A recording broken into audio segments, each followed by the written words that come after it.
Olá, seguidores e seguidoras do PodSec 50+. Estamos aqui para mais um episódio desse podcast que traz informações, curiosidades, discussões de todas as pessoas, mas principalmente para homens gays e bissexuais acima de 50 anos. No último episódio, falamos sobre a cena gay do Recife das décadas 70 e 1980. Como é um tema vasto, resolvemos permanecer nesse clima, dando destaque a um personagem ícone desse período, o ator Roberto de França, mais conhecido como Pernalonga, estrela do grupo Vivencial. No mês passado, o jornalista Márcio Bastos lançou o livro Pernalonga, uma sinfonia inacabada, que faz um passeio pela vida desse rapaz gay que nasceu em Olinda, uma família humilde, sofreu preconceito, homofobia, mas aos 18 anos já era reconhecido como artista revelação. Roberto Pernalonga esteve no elenco das primeiras montagens do Vivencial, mas também participou de produções do Teatro Ambiente, em que foi premiado. Pernalonga foi ainda ativista de causas LGBTQIA+, atuou em peças educativas e lutou muito contra o preconceito a pessoas que vivem com HIV/AIDS. Infelizmente, teve uma morte violenta aos 41 anos. Acioli, um pouco da trajetória marcante desse artista pernambucano é o que o nosso convidado vai poder nos contar. Bom papo!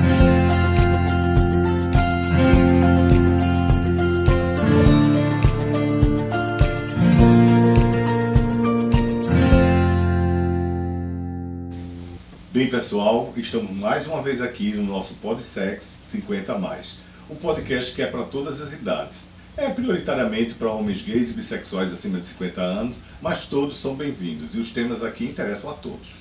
Nós vamos falar hoje de uma pessoa assim que eu tive a oportunidade de conhecê-la, uma pessoa incrível, um artista fantástico, uma trajetória interessante e uma personalidade muito peculiar. E que não tão peculiar que virou livro, né? Não iria ser livro se não fosse tão peculiar, tá? E, inclusive, assim, ele tem várias histórias que a gente aqui vai discorrer, participou pelo Vivencial Diversiones, fez muita peça de teatro e, infelizmente, morreu muito cedo. Então, a gente está resgatando o nome de Roberto Pernalonga, ou apenas Pernalonga para todos, como era conhecido. Para falar desse personagem tão interessante e incrível, nós estamos aqui com o jornalista Márcio Bastos, que escreveu esse livro maravilhoso, que é Márcio Bastos, Pernalonga, uma sinfonia inacabada, tá?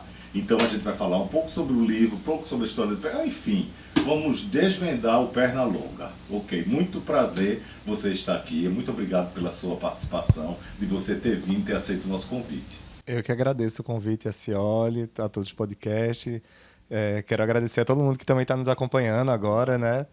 É um prazer poder contar um pouco sobre o processo desse livro e principalmente sobre Pernalonga, que é uma figura que eu me apaixonei durante o processo de feitura do livro, porque cada história que eu ia desvendando era quase, sabe quando você... Às vezes eu me sentia num filme, assim, porque eu ia tirando um pouquinho e fazia, não é possível.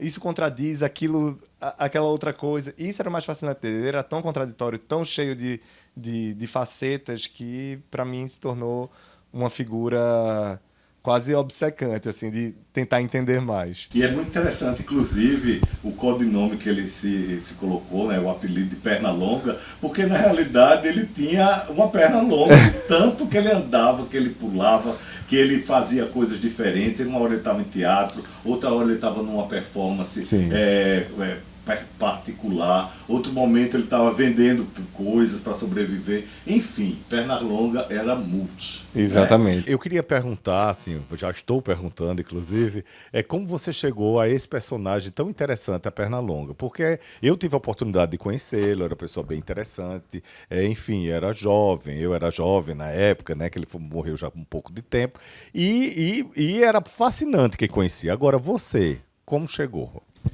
Então, assim, olha, eu trabalho cobrindo cultura e artes cênicas há cerca de 12 anos. Uhum.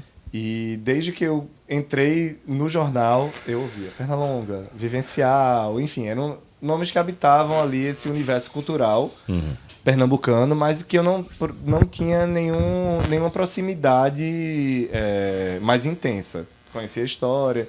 Tem o livro Transgressão em 3 Atos, de Alexandre Figueiredo, Estela Maris e de Cláudio, que assim também serviu de pesquisa para mim em várias matérias que eu fiz sobre o cenário pernambucano. Tem um material fotográfico também da Ana Farache. Exatamente. Que são trabalhos que de alguma forma resgatam essa memória, mas do grupo. Eu não tinha uma proximidade com a figura de Pernalonga. Até que em 2022 a CEP Editora me convidou para escrever o livro para a série, a coleção que ele tem, Perfis, que já perfilou, né? Porque esse livro não é uma biografia propriamente dita, é um perfil biográfico. Um perfil biográfico se permite maiores recortes, né? Ele não precisa dar conta da vida de uma forma tão completa. Então, obviamente, há muitos buracos, muitas lacunas na vida de Pernalonga, porque a gente não tem documentação. Enquanto jornalista, eu precisava muito trabalhar com documentação, com comprovação. Então, eu contei muito com depoimentos das pessoas.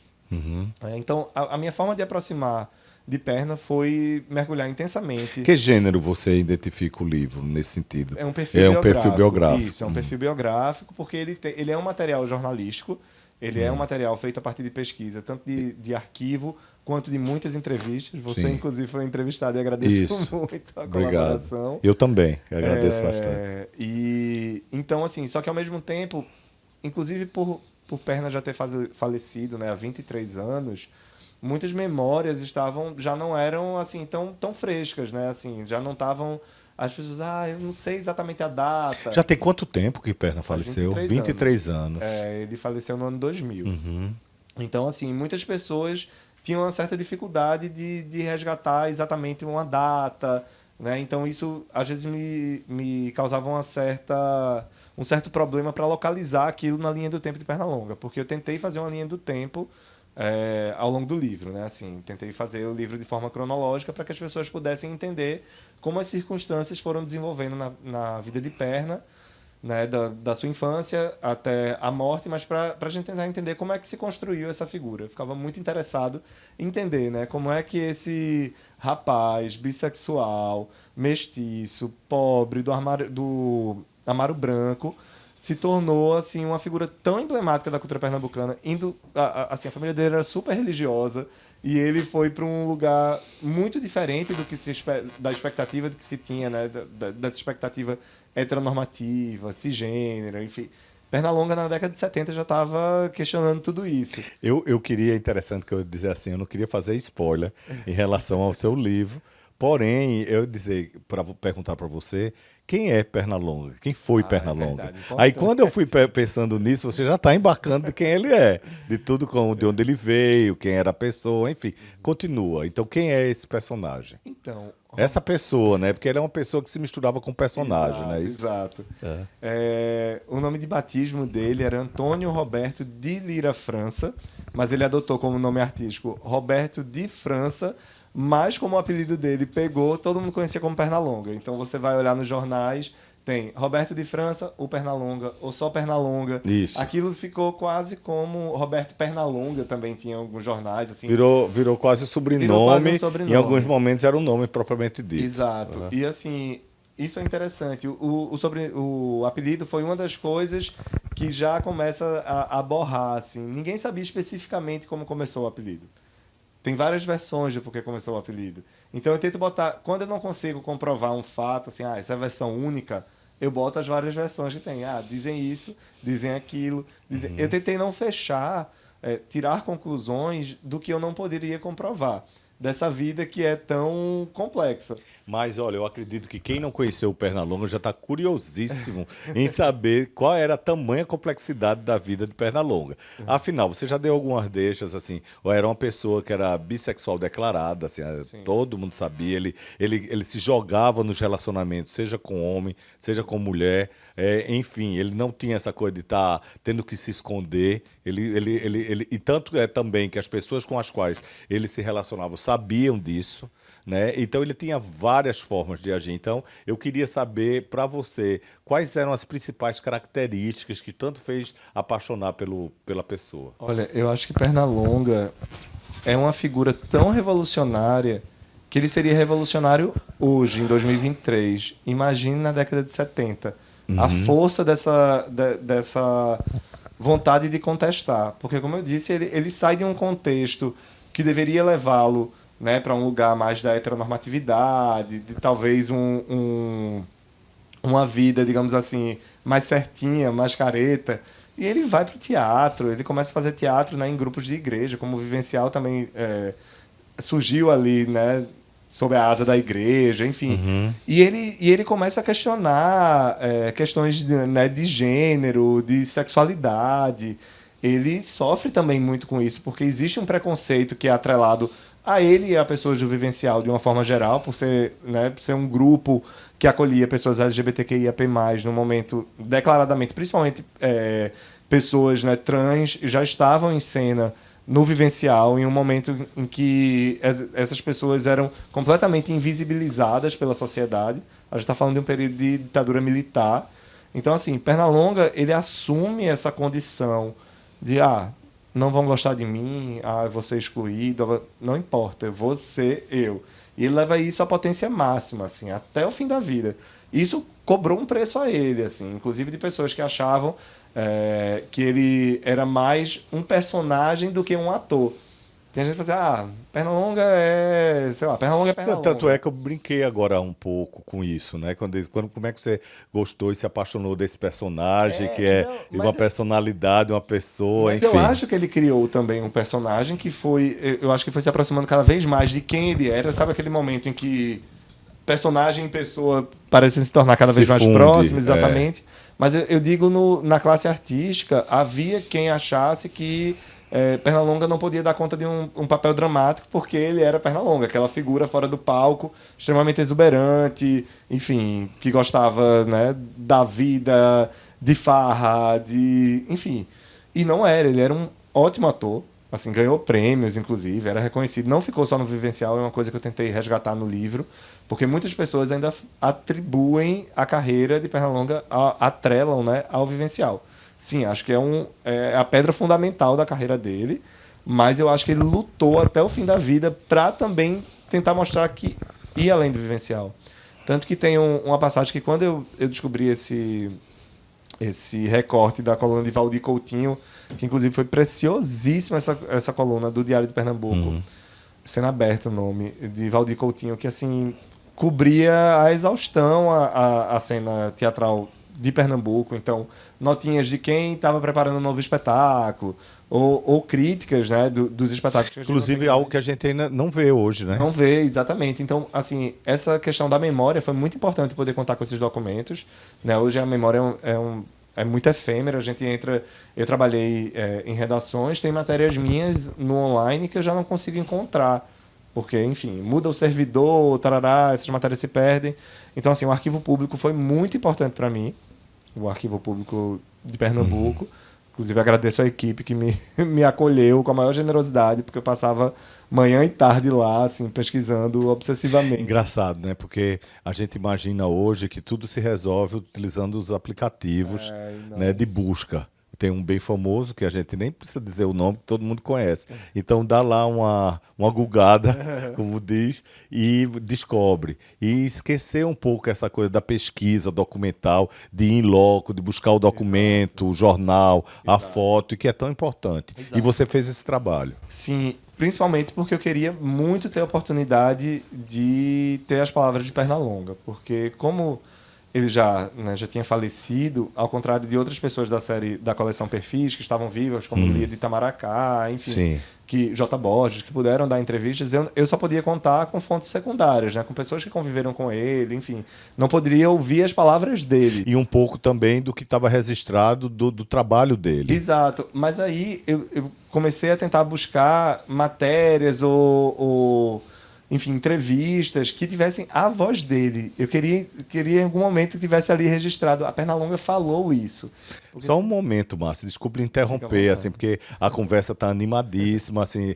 Quanto mais você fala no Pernalonga, mais me dá saudade, porque foi uma pessoa que teve um momento que eu pude conviver com bastante frequência, era um doce de pessoa, assim, tudo que você está falando está me trazendo essa memória muito legal. E eu acredito que você que está assistindo, que não conhecia o Pernalonga, ou já ouviu falar, e e aquele que conhece também está gostando muito dessa conversa, né? Então, no momento, a gente vai fazer um pequeno intervalo e retorna em seguida com Márcio Bastos e Pernalonga. O PodSexy 50+ é uma iniciativa do Instituto Boa Vista, com o apoio do Governo de Pernambuco, através da Secretaria de Saúde, por meio do Programa Estadual de IST, AIDS e Hepatites Virais, do psicólogo clínico Rodrigo Neri e da TV 7 Brasil. Bem, gente, estamos de volta aqui ao PodSexy 50+, hoje falando sobre um personagem icônico, uma personalidade incrível, que esteve aqui entre nós há algum tempo atrás, faleceu há cerca de 23 anos, chamado Pernalonga, né? O Roberto de França, o Pernalonga. E para falar sobre ele, nós estamos aqui com o Márcio Bastos, que lançou esse livro aqui, Uma Sinfonia Inacabada, que trata da história do Pernalonga, tá? Então, voltamos ao que já foi falado, da questão do vivencial, e que ele despontou muito do vivencial, a gente vai tratar e trata, enfim, de vários momentos com relação a isso. O interessante que eu vejo é que você está indo além do vivencial. Porque o Vivencial já virou filme, o Vivencial tem vários documentos escritos, pessoas, entrevistas e tudo mais, e sempre aparece o Pernalonga. Mas você foi pegar exatamente o pós-vivencial ou antes-vivencial. Eu não sei necessariamente se você pegou um momento anterior. Eu estou tendo acesso ao livro agora, viu? Eu fiquei tão interessado em entrevistá-lo quando eu soube essa semana que ele estava lançando, que trouxe ainda lê-lo. Então eu gostaria de saber, você fez uma escolha por esse Pernalonga fora do vivencial. Resgatar tudo aquilo que ele era, independente do vivencial. Isso. É inescapável falar do vivencial quando a gente está falando de Pernalonga, porque foi muito importante para ele. Só que eu não queria, me incomodava um pouco essa ideia de que ele fosse resumido a um grupo, né? Principalmente porque ele tentou muitas coisas depois, assim. Muitas delas não deram certo, empreitadas no teatro mesmo. O título do livro, inclusive, eu tirei de uma peça que ele montou com o então companheiro dele, Paulo de Tasso, conhecido como Paulinho. Isso. E era uma peça que ele tentava... era muito diferente, as pessoas acharam meio estranha, assim, porque ela era muito densa. E assim, era uma tentativa de Pernalonga de mostrar também, assim, eu sou ator, sabe, eu não sou só aquela brincadeira do vivencial. Você citou o Paulinho, né? Eu não cheguei a conhecer o Paulinho só de nome, exaustivamente. Paulinho já havia falecido, era uma pessoa que era de São Paulo, que veio morar aqui, conheceu o Pernalonga e se apaixonaram e viveram uma história bonita de amor, da qual Pernalonga, como sempre foi, de expor a vida, nada era às vezes escondidas, viveu isso abertamente, todo mundo sabia que ele tinha esse relacionamento, principalmente ali nas Olindas, como diz, que é onde ele morava. E, infelizmente, acabou de uma forma trágica esse relacionamento, porque Paulinho veio a falecer. E isso também deu um outro norte para a história de Pernalonga, certo? Assim, eu queria que você falasse um pouco sobre essa fase. Sim, como você disse, Paulinho e Pernalonga se apaixonaram. É meio difuso como eles se conheceram, é outra coisa que eu boto no livro, que há várias versões para isso. A irmã de Pernalonga, Rosângela, que foi essencial nessa pesquisa, é uma grande mantenedora da memória de Pernalonga. Ela tem assim muita documentação. Tem até um depoimento dela no final do livro, ela contando da vida de Pernalonga pelo olhar da família, que eu acho que também adiciona mais uma camada, né, assim, de complexidade a essa figura.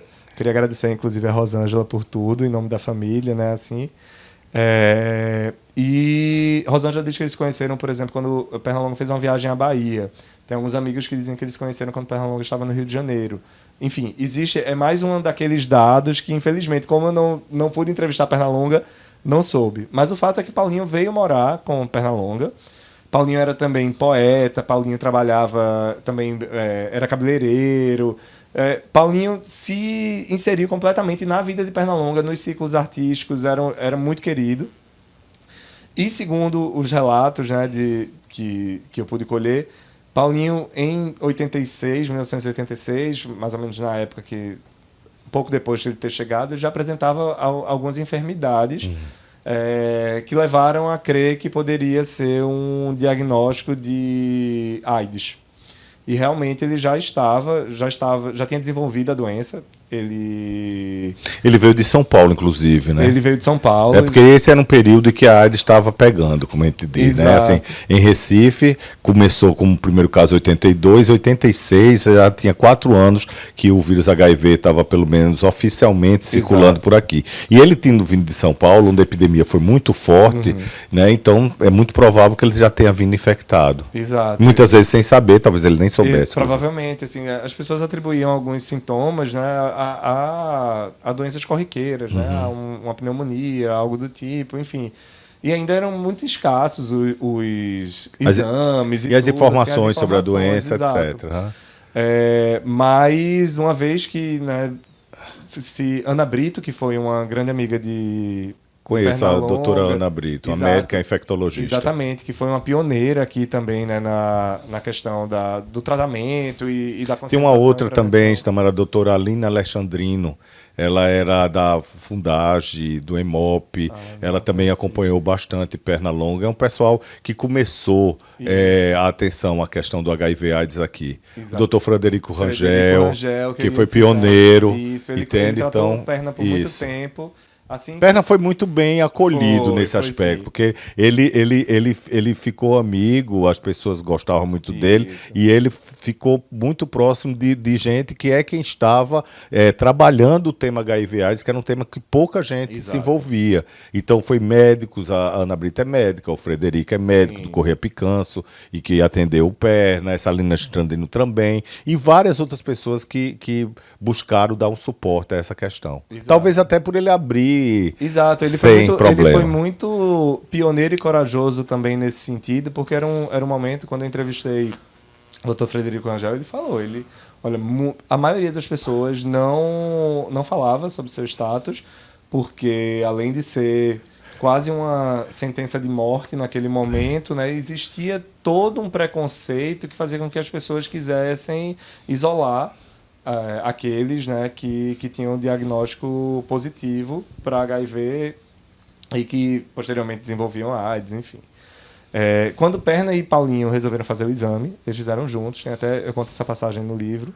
João Valência, que teve um dos primeiros grupos de... Também uma pessoa muito interessante. João Valência, ele foi fundador do GAPA. Exatamente. Foi o GAPA Pernambuco. Foi um grupo de apoio e prevenção à AIDS. Exato. Que tenha... E agora tem em poucas cidades brasileiras, mas chegou a ter cerca de 15 unidades de GAPA espalhados por todo o país. E aqui em Recife, mais específico Recife e Olinda, foi o João Valência que trouxe, que durou pouco tempo. Isso. Inclusive, o João Valência foi um dos precursores e muito importante para um blog chamado Gato da Madrugada, que o Perna também saiu. Isso. Era Gato, gente, que era GATHO, era Grupo de Atuação Homossexual, e que saiu até no Carnaval de Olinda, com porta-estandarte e tudo. O João é outra pessoa que eu tenho muito a agradecer em relação a esse livro, porque ele tinha um material relativo a Paulinho que foi preciosíssimo. Ele tem várias cartas escritas por Paulinho. Ele continua morando em Salvador. Ele está morando em Salvador. Faz muito tempo. Ele lançou um livro recentemente, uma autobiografia. Recomendo todo mundo. É bom saber.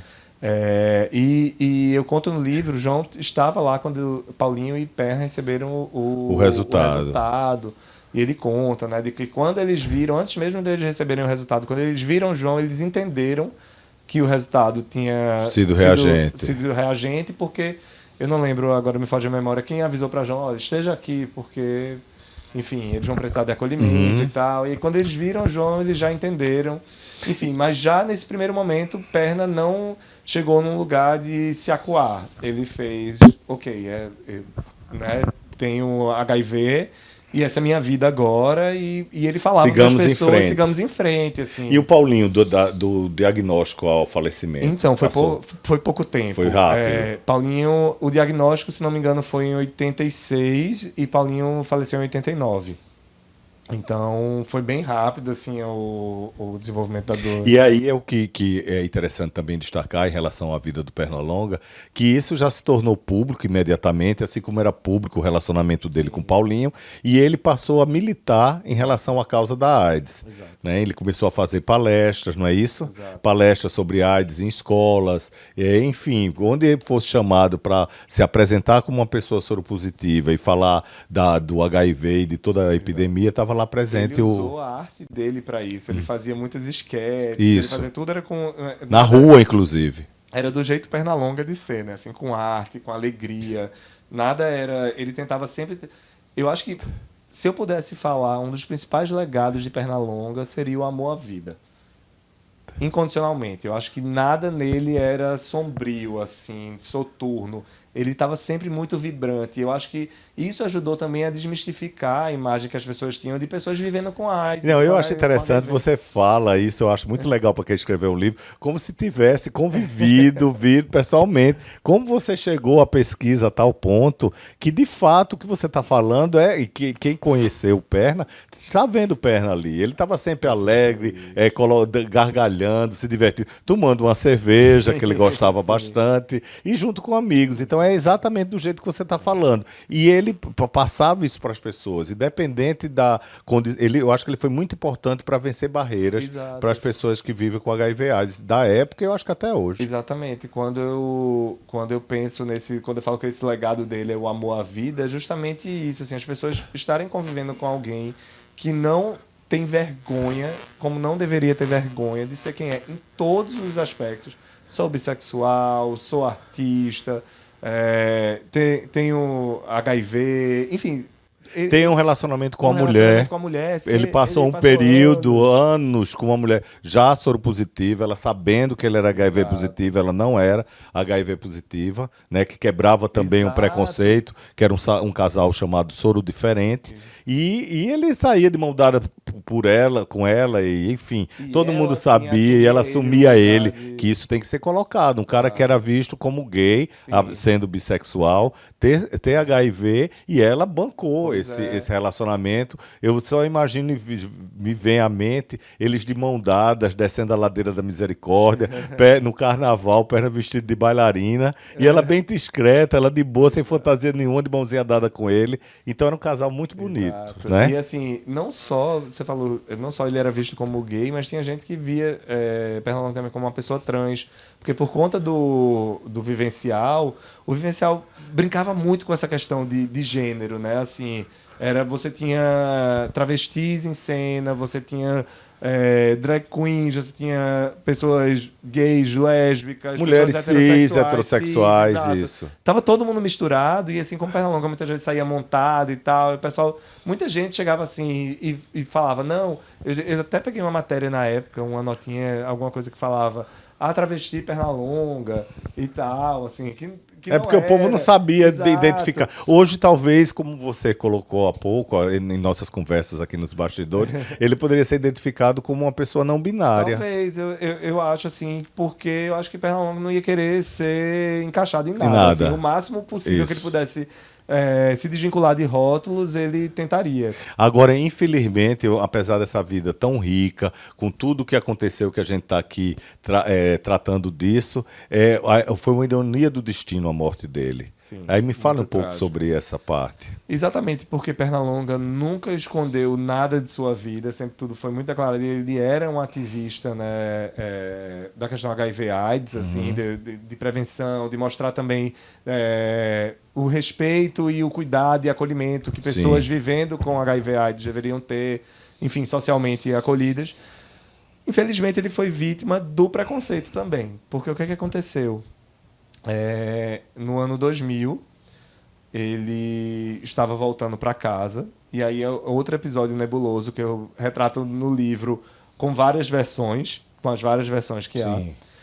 Pernalonga sofreu um ferimento, um corte na perna, que alguns atribuíram a uma tentativa de assalto, outros dizem que foi ele tentando escalar o muro de casa e, enfim, se cortando naqueles ferrinhos que tem, esqueci o nome do... Sim, uns ganchos que usam. Exatamente, esses ganchos. Enfim, exatamente o que causou o ferimento não se sabe.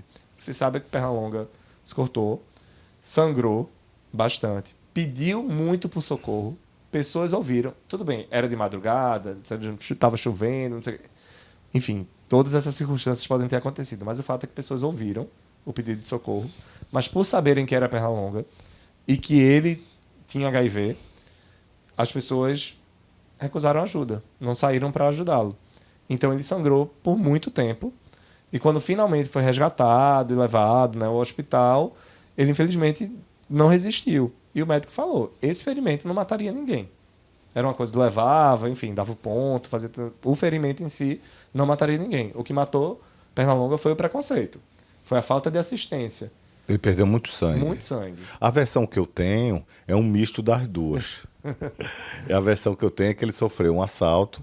Isso dito, acho que por Ana Brito, foi pouco tempo depois, que foi todo mundo ficou atônito quando soube, enfim, era uma pessoa muito querida, que ele tinha sofrido uma tentativa de assalto, chegando em casa por volta de 1h30, 2h da manhã, e nessa tentativa ele buscou fugir e que foi ferido na tentativa de assalto e também quando tentou pular um muro para poder fugir dos assaltantes, se esconder, alguma coisa assim. E aí, de fato, aí ele sangrou bastante e não teve nenhum tipo de socorro, porque as pessoas ficaram com receio de a versão da tentativa de assalto também, muita gente defende ela porque a carteira de Pernalonga estaria longe de onde ele estava, onde foi encontrado, e sem dinheiro nela. Sim. Mas aí outras pessoas já dizem, Pernalonga não costumava andar com dinheiro também, pode ter caído ele no meio do caminho, enfim. A do muro também, enfim, tudo é muito nebuloso, por isso que ninguém viu o que aconteceu. Mas o que se sabe é que ele sofreu um ferimento, não foi acolhido, não foi atendido e morreu em decorrência do preconceito. Exato. Esse ferimento e o fato dele ser uma pessoa pública, reconhecidamente, declaradamente soropositiva, que fez tanto bem a tantas outras pessoas e diminuiu o preconceito, acabou morrendo em decorrência disso. Ele não morreu da epidemia da AIDS, não morreu da doença da AIDS, mas morreu da epidemia do preconceito. Exatamente. Inclusive porque Pernalonga, ele nunca chegou a ter AIDS, ele tinha HIV, mas nunca desenvolveu AIDS. Ele era soropositivo assintomático. Exatamente. Numa época, o diagnóstico dele, acho que foi isso, 86, ele morreu no ano 2000. Acho que os medicamentos só começaram a circular por 97, alguma coisa assim, né? Isso. Então, ele passou muitos anos assintomático, né? Enfim, não tinha nenhum estigma associado, né? E só complementando, que a gente já está chegando ao fim, infelizmente, porque eu conversaria aqui a tarde inteira, nada. É porque o assunto é muito interessante. E ao mesmo tempo, assim, mantendo-se com um relacionamento com Flávia, que foi muito importante, ele tá com Flávia, também ela dava um certo norte ao psicodelismo de Pernalonga, e ela mantendo-se soronegativa, inclusive. Então, várias situações foram objetos de estudo em relação a essa questão do HIV de Pernalonga, porque existia uma questão da possibilidade de não estarem usando preservativo, tem umas coisas aí, mas talvez pela baixa quantidade de vírus que ele tinha, enfim. Mas olha, Márcio, assim, infelizmente a gente tem um tempo, né? Eu gostaria até eu vou, assim, devorar o livro, porque para mim está sendo uma história e certamente, ao concluir, eu vou lhe procurar, porque para mim está sendo muito gostoso e eu acredito que para vocês também, por terem entrado em contato com esse personagem que é Pernalonga, e para aqueles que conhecerem, então, nem se fala, né? Então, como é o meu caso. Então, muito obrigado, eu tenho um desejo de sucesso, tenho certeza, e assim, o que precisar de nós, estamos aqui à disposição para divulgar. Eu quero agradecer demais, agradecer a todo mundo que acompanhou a gente. Para mim é realmente uma emoção que esse livro esteja circulando e que a figura de Pernalonga esteja começando a ter o lugar que merece. Eu acho que tanto na questão do ativismo, quanto na questão das contribuições artísticas dele, acho que é uma figura que merece muito mais reconhecimento do que tem atualmente. E eu espero que esse livro seja o início de várias outras coisas. Eu acho que tem que ter peça, filme, mais livros, estudos sobre Pernalonga, porque ele merece demais. Vai ter sim, tenho a certeza. Gente, mais uma vez, muito obrigado também pela audiência, por vocês estarem aqui conosco. Acredito que vocês gostarem muito dessa conversa, desse rapaz tão simpático, né, que está aqui a nos conversar sobre uma pessoa também tão interessante. Então, fica a dica para os próximos, né, sempre nas segundas-feiras na TV7, e depois a gente vai jogar no mundo, né? Então, enfim, mais uma vez, obrigado e até o próximo. Até mais. Tchau, tchau.